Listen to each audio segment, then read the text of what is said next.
Everybody,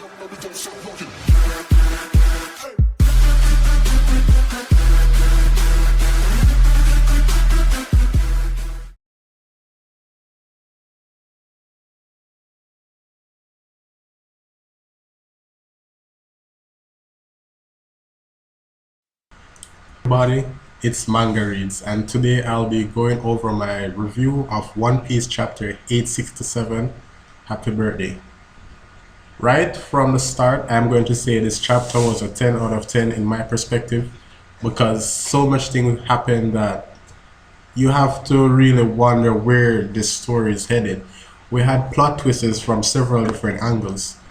You see, from last week where we stopped off, I had thought to myself that Mother Carmel's disappearance was given to the fact that she was trying to protect Big Mom from Lord Fallbeard, and then she was killed in that pursuit. And because Big Mom doesn't remember anything when she is in a tantrum, then when she woke up and Mother Carmel had died, she thought Mother Carmel disappeared because she remembers nothing of Mother Carmel getting killed to protect her. But Oda has twisted this in an ironic way because you see what happened was that 5 years old.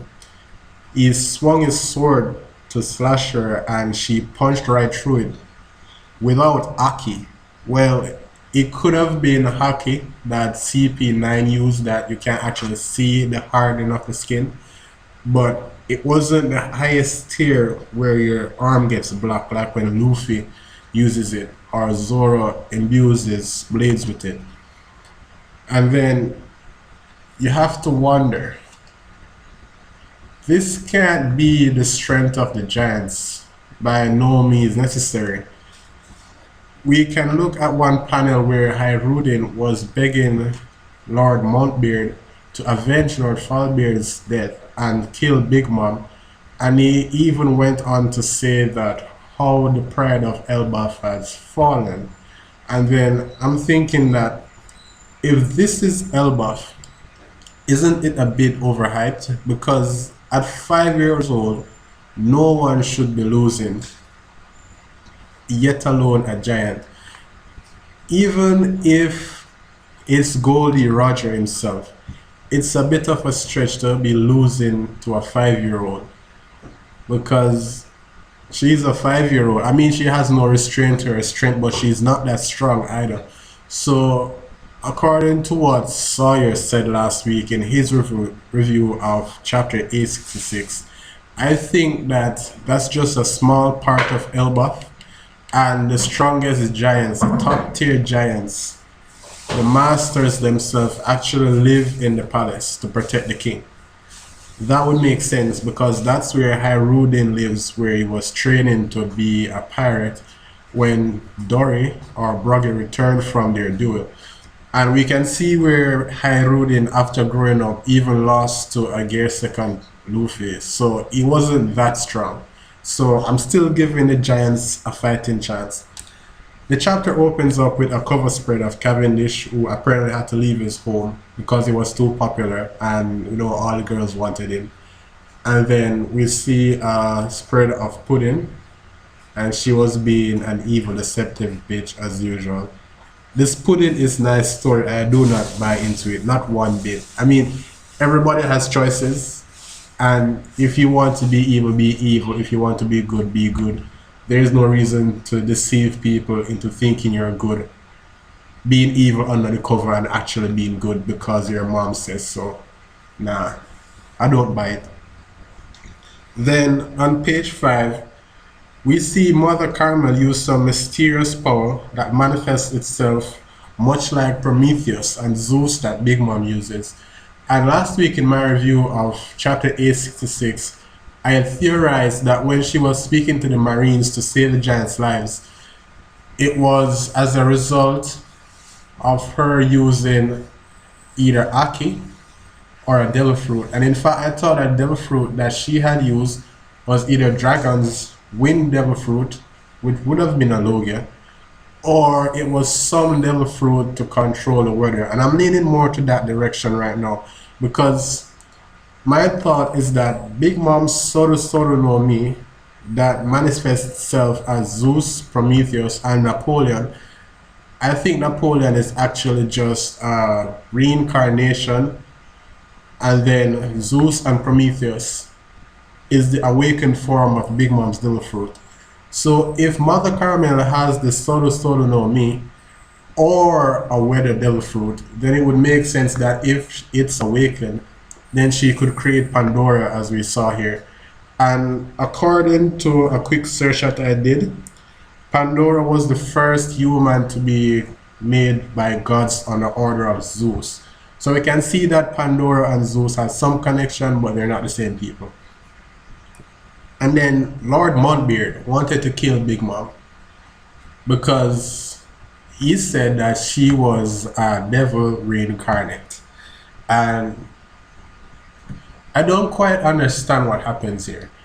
I know that they left Elbaf and they created another orphanage somewhere else on the help of the giants. But then we get this severe plot twist where they're being bartered apparently upon the request of the Cypher Pole Zero, that CP0.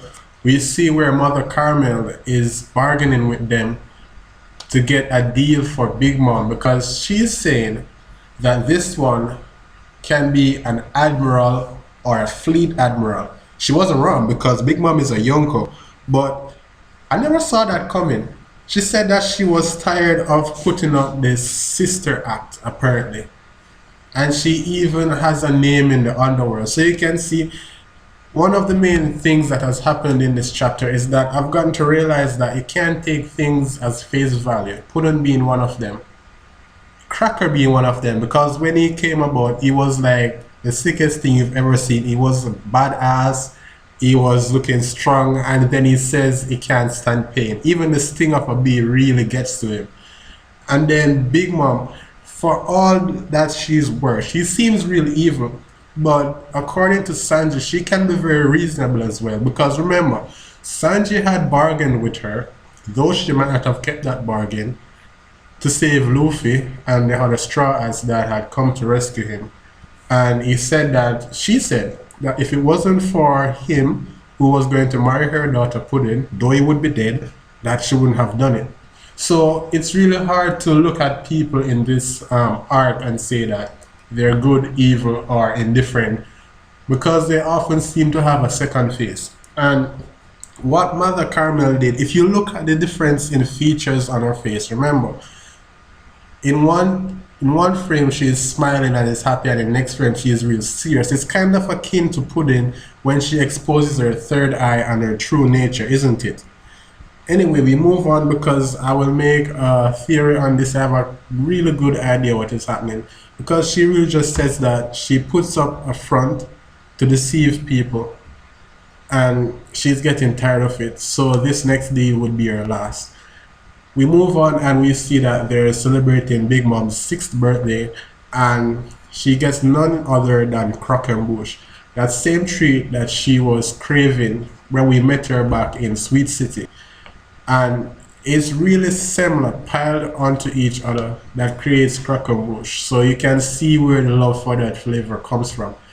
And she was so focused on eating this Croquembouche that she didn't even realize that everyone around her was going missing. She even ate the table. My God, what an appetite. So this chapter, the pacing was, it was fast because, we spread over a lot of time, but the information given was real crucial going forward. My biggest surprise in this one was Mother Carmel's ability to consume the fire that was destroying Elbaf. There are so many possibilities here. If this is Haki, and it may just be because, remember, Haki is really just your life force manifested in a physical form, then the possibilities of Haki has just gone endless. But I think it was a devil fruit, most likely the devil fruit that controls weather, and it was awakened. This was my One Piece 867 review. Thanks for watching. Please comment if you have anything to say, like it if you did, and subscribe for more. As usual, there's more good stuff coming your way. Thanks for watching.